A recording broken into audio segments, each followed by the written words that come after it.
कुछ concepts accounts के हैं जो ऑलरेडी आपके क्लास 11 में क्लियर हो चुकी है, साइंस के कुछ एक्सपेरिमेंट्स है जो आपने ऑलरेडी अपने क्लास 11 में पढ़ चुका है। तो ये सारी चीजें जो आपने 11 में की थी ना, ये सेम चीज आपके 12 में रिपीट होने वाला है। उनका अप्रोच बहुत ही कैजुअल था, एकदम रिलैक्स थे, मस्त मौज कर रहे थे, पार्टी शार्टी कर रहे हैं, दोस्तों के साथ बाहर जा रहे हैं। तो उनके लिए शायद ये क्लास 12 जो है वो हार्ड होने वाला है। डे वन से अपनी नोट्स बनाओ, डे वन से अपने आप को सीरियस करो और डे वन से ये बात जान लो कि आपने क्लास 11 में अपना कैजुअल अप्रोच रखा था जो 12 में नहीं चलने वाला है। कौन कहता है ये बात कि सिर्फ टॉपर्स ही 90+ ला सकते हैं? ये सिर्फ एक मिथ है। एक बार कंसिस्टेंट रह के देखो, हार्ड वर्क करके देखो, आपका कंसिस्टेंसी, आपका हार्ड वर्क, ये कुछ भी डूबता नहीं है, सब पे ऑफ होता है। ठीक है, अगर खुद को लेके सिंसियर होगे ना तो एक दिन ये सब कुछ जो है ना, जो आप पूरे साल मेहनत करोगे, ये सब कुछ एक दिन एक सेंस बनाएगा। 365 ही दिन है आपके पास, बस 365 दिन में कितना वास्ट सिलेबस है, आपने उसको कवर अप करना है, फिर रिवीजन करना है।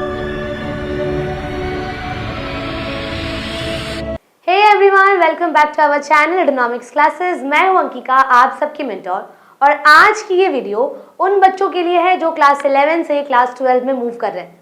देखो भाई, मुझे पता है कि आप सबके दिमाग में एक सवाल बार बार उठ रहा होगा कि 11 तो जैसे तैसे हमने निकाल लिया है, क्या 12 वाकई बहुत हार्ड है? क्या 12 वाकई बहुत डिफिकल्ट होने वाला है? हमने तो 11 में उतना ध्यान से पढ़ा नहीं, क्या 12 में हमारी बैंड बजने वाली है? तो उन सारे प्रॉब्लम, सारे सवाल के जवाब आज इस वीडियो में मैं आप लोग को सबको बता दूंगी। देखो, सबसे बड़ी बात जो है ना कि अभी जो क्लास 12 के स्टूडेंट्स ने एग्जामिनेशन अपनी दी है, तो वहां पे उन्होंने बहुत सारी प्रॉब्लम्स फेस की। प्रॉब्लम्स क्या फेस किया? जो मैथ्स के पेपर थे, तो उनके साथ प्रॉब्लम्स क्या होते ना कि क्लास 11 में उनका अप्रोच बहुत ही लो था, उन्होंने उतनी ध्यान से पढ़ाई नहीं की थी। ठीक है, तो जब 12 की बोर्ड एग्जामिनेशंस के पेपर आई ना, तो उनका दिमाग एकदम हिल गया। अब 12 में स्टार्टिंग टाइम पे वो पूरा रिलैक्स थे कि यार मैथ्स तो हमें काउंट नहीं करनी है, मैथ्स में मार्क्स तो जैसे तैसे आ ही जाएगा, स्टेप मार्किंग तो मिल ही जाएगा। बट ऐसा क्या होता है? ऐसा बिल्कुल नहीं होता। अगर एज ए स्टूडेंट आपने क्लास 11 में अपनी अप्रोच कम रखी थी, तो आपको क्लास 12 में आके डरना है, क्योंकि आपके लिए डर जो है वो जरूरी होना चाहिए। अगर मान लो आपने क्लास 11 में अपनी कॉन्सेप्ट्स क्लियर नहीं की थी, आपने न्यूमेरिकल्स प्रैक्टिस नहीं किया था, मैथ्स पे ध्यान नहीं दिया था, इंग्लिश पे ध्यान आपने नहीं दी, साइंस सब्जेक्ट्स में आपने ध्यान नहीं दिया, अकाउंट्स के जर्नल लेजर पे आपने क्लियरली ध्यान नहीं दिए हैं, आपके कॉन्सेप्ट्स क्लियर नहीं हुए, डाउट्स आपके अंदर रह चुके क्योंकि आप बहुत ही लीनियंट थे अपने पढ़ाई को लेके, तो आपको क्लास 12 में डरना होगा, क्योंकि ये आपके लिए बहुत ही भयंकर चीज हो जाएगी अगर आप 12 में बोर्ड एग्जामिनेशंस देने वाले हो इस साल तो। ठीक है, आज की इस वीडियो में हम डिस्कस करेंगे कि कौन से बच्चे को 12 में डरना है और कौन से बच्चे के लिए 12 जो होने वाला है बहुत ही आसान जाने वाला है। देखो, सबसे बड़ा बात जो है ना वो ये है कि क्लास 11 क्लास 12 के कंपैरिजन में थोड़ा डिफिकल्ट होता है। क्लास 12 बहुत ईजी होता है इन कंपैरिजन टू क्लास 11, क्योंकि 11 में ही बहुत सारी ऐसी कॉन्सेप्ट्स होती है जो आपकी क्लियर हो जाती है, तो 12 में आपके लिए वो चैप्टर्स ऑलरेडी रीड ऑन की हुई है, राइट। कुछ क्वेश्चंस है जो आपने ऑलरेडी प्रैक्टिस की हुई है, मैथ्स के कुछ क्वेश्चन है जो आपने ऑलरेडी क्लास 11 में की हुई थी, कुछ कॉन्सेप्ट्स अकाउंट्स के है जो ऑलरेडी आपके क्लास 11 में क्लियर हो चुकी है, साइंस के कुछ एक्सपेरिमेंट्स है जो आपने ऑलरेडी अपने क्लास 11 में पढ़ चुका है। तो ये सारी चीजें जो आपने 11 में की थी ना, ये सेम चीज आपके 12 में रिपीट होने वाला है। तो इन कंक्लूजन सिंपल सी बात क्या है कि 11 में जो आपने पढ़ा है थोड़ी थोड़ी सम अप करके वो आपकी क्लास 12 में सिलेबस में आएगी, राइट। तो अगर आपने 11 में थोड़ा भी ध्यान दिया होगा ना, अगर आपका अप्रोच बहुत ही कैजुअल नहीं होगा, तो आपके लिए 12 जो है वो टफ बिल्कुल नहीं लगेगा। बट जिन बच्चों ने क्लास 11 में उनका अप्रोच बहुत ही कैजुअल था, एकदम रिलैक्स थे, मस्त मौज कर रहे थे, पार्टी शार्टी कर रहे हैं, दोस्तों के साथ बाहर जा रहे हैं, तो उनके लिए शायद ये क्लास 12 जो है वो हार्ड होने वाला है। बट उनके लिए मेरे पास एक सोल्यूशन है। जितने बच्चों ने क्लास 11 में अप्रोच अपनी कैजुअल रखी थी, ये सोच के कि भाई 11 ही तो है, देख लेंगे, जैसे जैसे पास हो जाएंगे, 12 में ध्यान देना है ना, तो 12 में पढ़ लेंगे हम सभी, है ना। तो उन बच्चों के लिए मेरे पास सोल्यूशन है, वो हम डिस्कस करेंगे आज इस पूरे वीडियो में। तो वीडियो को एंड तक देखना और दोस्तों को शेयर जरूर करना, ठीक है। आ जाओ, सबसे पहला जो डर होता है ना आपके अंदर, सबसे पहला डर आपके अंदर क्या होता है? तो स्टूडेंट्स क्या सोचते हैं कि क्लास 12 जो है ना वो हार्ड नहीं है, सीरियस है। तो बिल्कुल सही सोचते हो। देखो, सिंपल सी बात यह है कि डिपेंड करता है कि आप अपने कौन से सब्जेक्ट को लेके कितना सीरियस हो, है ना। अगर आपके दिमाग में है कि हाँ क्लास 12 तो बहुत हार्ड है, क्लास 12 तो बहुत ही हार्ड है, तो ये सिर्फ उन बच्चों के दिमाग में आ रहा होगा जिनका कैजुअल अप्रोच था क्लास 11 में। जिनका 11 में अच्छा मार्क्स आया, जिन्होंने क्लास 11 में बहुत अच्छे से पढ़ाई लिखाई की थी, उनका कॉन्सेप्ट क्लियर है, अपना क्लैरिटी है, मैथ्स को लेके हो, साइंस सब्जेक्ट्स को लेके हो, कॉमर्स सब्जेक्ट्स को लेके हो, आर्ट्स सब्जेक्ट्स को लेके हो, इंग्लिश को लेके हो, जिनका पूरा कॉन्सेप्ट क्लैरिटी है उनके अंदर, उनके लिए क्लास 12 उतना हार्ड नहीं है, राइट। उनके लिए क्लास 12 उनको लग रहा है कि भाई ठीक है, हमने 11 में ऑलरेडी पढ़ाई लिखाई की है, उसी को एज इट इज रिविजन करके हमें 12 में जानी है ना। तो सिंपल बात यह है कि क्लास 11 के स्टूडेंट्स जो अभी 12 में मूव ऑन कर रहे हैं, जो 12 में मूव कर रहे हैं, उनको ये बात समझनी होगी कि क्लास 12 जो है वो हार्ड नहीं है, वो बहुत ही सीरियस है। यहाँ पे आपको क्या क्या चीज़ पे ध्यान देना होगा, आपको ध्यान देनी होगी अपनी मार्क्स कैसे स्कोर करनी है आपको, क्योंकि आफ्टर 12 आपके पास ये भी प्रेशर है कि आपकी एडमिशन अच्छे कॉलेज में होनी चाहिए, अगर नहीं होगी तो करियर धपाक हो जाएगा, राइट। तो आपने क्या करना है, आपको ध्यान देना है आपके मार्क्स पे, आपके प्रैक्टिकल सब्जेक्ट्स पे, आपके प्रोजेक्ट्स पे, इंटरनल असेसमेंट्स पे, प्री बोर्ड्स पे ध्यान देनी है आपको, है ना। तो ये कुछ चीज़ें जिस पर हमें ध्यान देनी है क्लास 12 में। तो पहले दिमाग में ये बात बैठा लो कि क्लास 12 हार्ड नहीं है, वो बल्कि सीरियस है। जितने बच्चे क्लास 11 में कैजुअल अप्रोच के थे ना, जितने बच्चों ने बहुत ही कैजुअली अपने क्लास 11 निकाली है, उनके लिए सोल्यूशन ये है, डे वन से अपनी नोट्स बनाओ, डे वन से अपने आप को सीरियस करो, और डे वन से ये बात जान लो कि आपने क्लास 11 में अपना कैजुअल अप्रोच रखा था जो 12 में नहीं चलने वाला है। अगर आपकी हरकतें ऐसी ही रहेगी 12 में ना, तो आपको डरना चाहिए, क्योंकि आपकी फिर कॉलेज में एडमिशन जो है वो अच्छी कॉलेजेस में एडमिशन नहीं हो पाएगी, ना ही आप अच्छे मार्क्स स्कोर कर पाओगे, ठीक है। तो मैं ये डरा इसलिए रही हूँ, देखो भाई मोटिवेट तो मैं आप लोगों को करूंगी, है ना, बट डरा इसलिए नहीं क्योंकि मेरे जो बच्चे क्लास 11 में से 12 में जा रहे हैं ना, तो जो बच्चे बहुत ही कैजुअल है, थोड़ी बहुत उनको समझ में आए कि नहीं भैया मुझे पढ़नी है, राइट। तो आप पहले दिमाग में घुसा लो ये चीज़ें कि भाई 11 तो जो था चला गया, अब हम उसको ठीक नहीं कर सकते, 12 हमारे हाथ में है तो हम उसको ठीक जरूर कर सकते हैं, राइट। सेकेंड रियलिटी चेक देखो क्या है, सिलेबस टफ नहीं, एप्लीकेशन बेस्ड होता है। अब आपके दिमाग में क्या है कि हमारा सिलेबस बहुत टफ है, बहुत वास्ट होने वाला है, बहुत खतरनाक होगा, हमने सिलेबस में ये हो गई वो हो गई, सिलेबस का एड ऑन हो गया, रिवाइज सिलेबस हो गया। कुछ भी नहीं है ऐसा, सिलेबस आपने जितना बताया उतना ही आएगा, बट क्वेश्चंस तो एप्लीकेशन बेस्ड आएंगे। अगर आपका कॉन्सेप्ट क्लियर है, for example accounts, concept clear है, सिलेबस जैसे भी आई एप्लीकेशन बेस्ड क्वेश्चन आए, इकोनॉमिक्स में एप्लीकेशन बेस्ड क्वेश्चन बहुत ज्यादा आता है, केस बेस्ड स्टडीज क्वेश्चन आता है, राइट। अगर आपका कॉन्सेप्ट क्लियर रहेगा तो आपको सिलेबस टफ नहीं लगेगा, सिलेबस पे तो ध्यान ही नहीं देना है, हमें तो एप्लीकेशन बेस्ड क्वेश्चंस पे ध्यान देनी है ना, हमारी कॉन्सेप्ट क्लियर होनी चाहिए, राइट।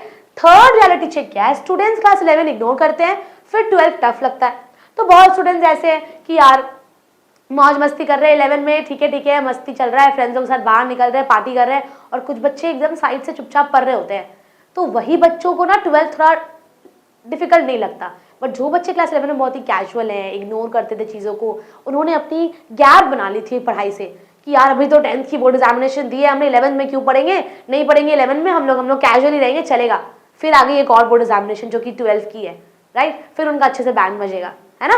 देखो तो सिंपल सी बात ये है ना कि जो बच्चों का जिन बच्चों का क्लास 11 का वीक बेस है, जिनका बेस बहुत ही वीक है क्लास 11 के अकॉर्डिंगली, उनके लिए 12 टफ होगा, ठीक है। तो आपने क्या करना है, आप सबने डे 1 से प्रैक्टिस करनी शुरू कर देनी है और कंसिस्टेंट रहना है, ठीक है।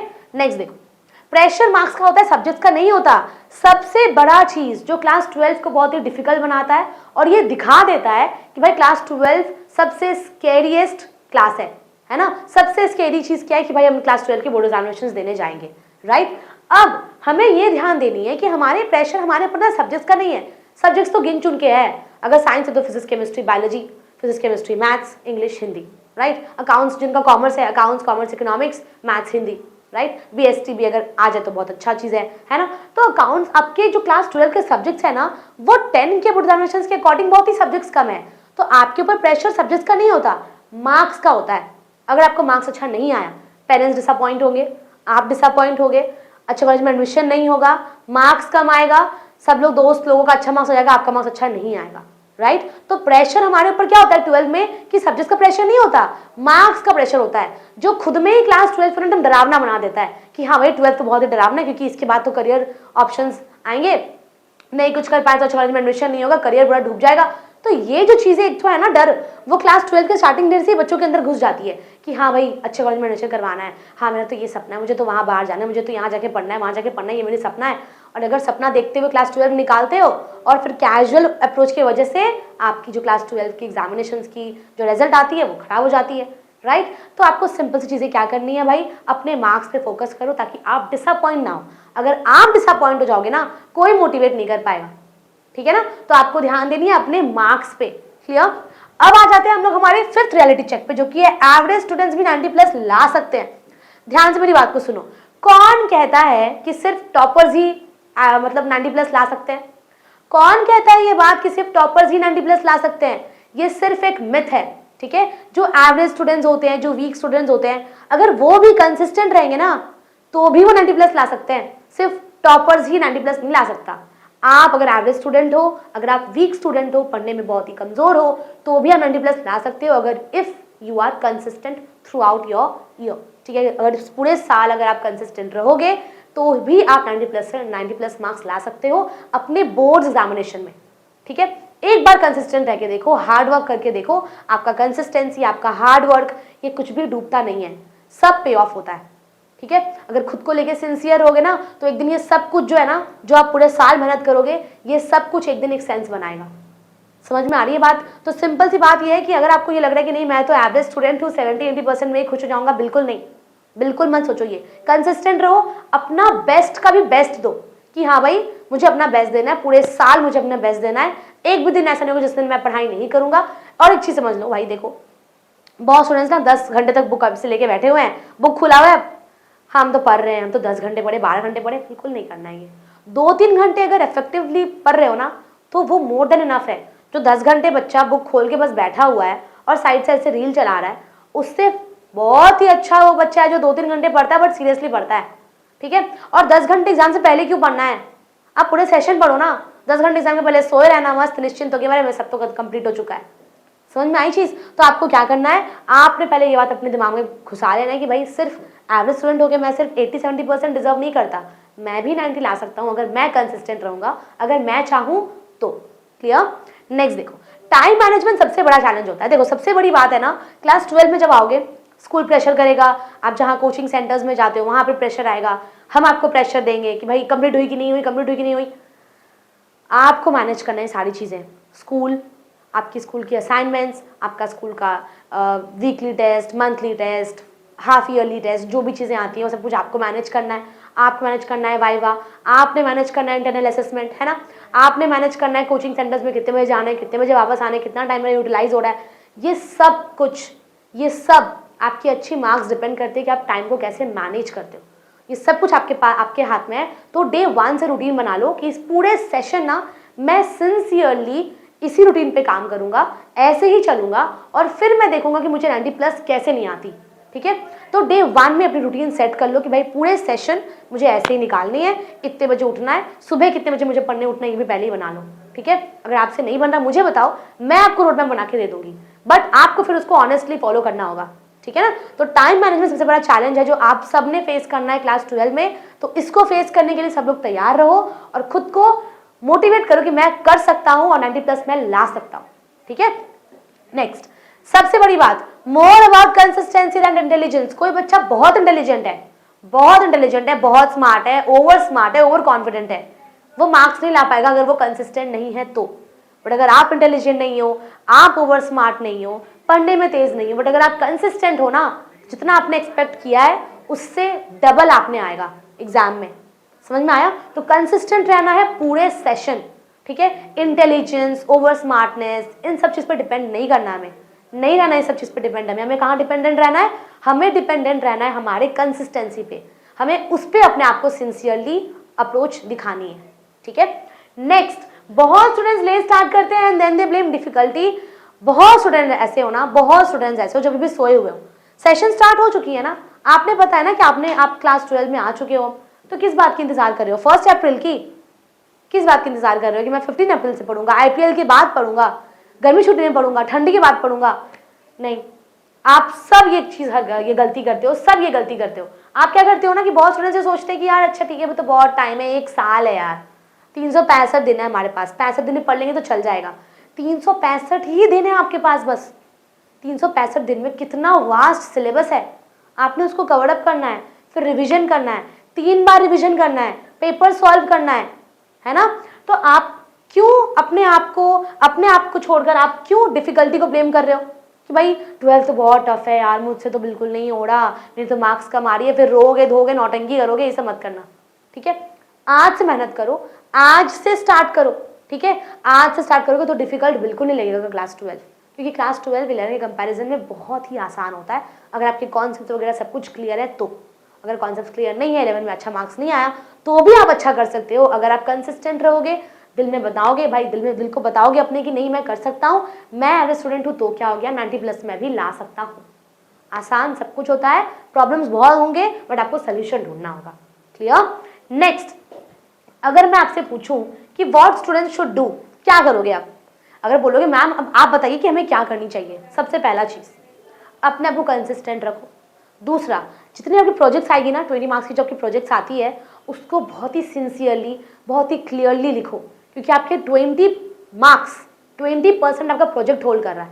अगर 20 on 20 आपका प्रोजेक्ट में आ गया ना सॉरी तो 20% तो आपको ऐसे ही मिल रहा है।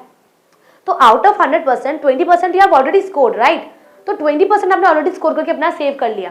अब बचे 80%, तो 80% जो बचे हैं वहां पे क्या 60% भी आप स्कोर नहीं कर लोगे? तो 60 + 20 आपके 80% तो ऐसे ही आ गए, और 60% स्कोर करना मुझे नहीं लग रहा बहुत ही डिफिकल्ट होगा, ठीक है। तो आपके जो असाइनमेंट्स मिलेंगे, आपके जो प्रोजेक्ट्स मिलेंगे, उसको अच्छे से लिखो, अच्छे से टाइमली सबमिट करो, हैंड राइटिंग अच्छा करो, अच्छे से प्रैक्टिस करो सब कुछ चीज़ें। तो ये होगी आपकी दूसरी चीज़। तीसरी, रूटीन बना लो कि मुझे यही करना है, इतना ही देर पढ़ना है, इतना देर इफेक्टिवली पढ़ना है, कितना देर मुझे फ़ोन चलाना है, सोशल मीडिया से मुझे रहना है या नहीं रहना। सबसे बड़ा आपका जो डिस्ट्रैक्शन है वो है सोशल मीडिया। 12 में आके बच्चे सोचते हैं अरे हम तो बड़े हो गए हैं, कब करेंगे ये सब इंजॉयमेंट, करना है हमें।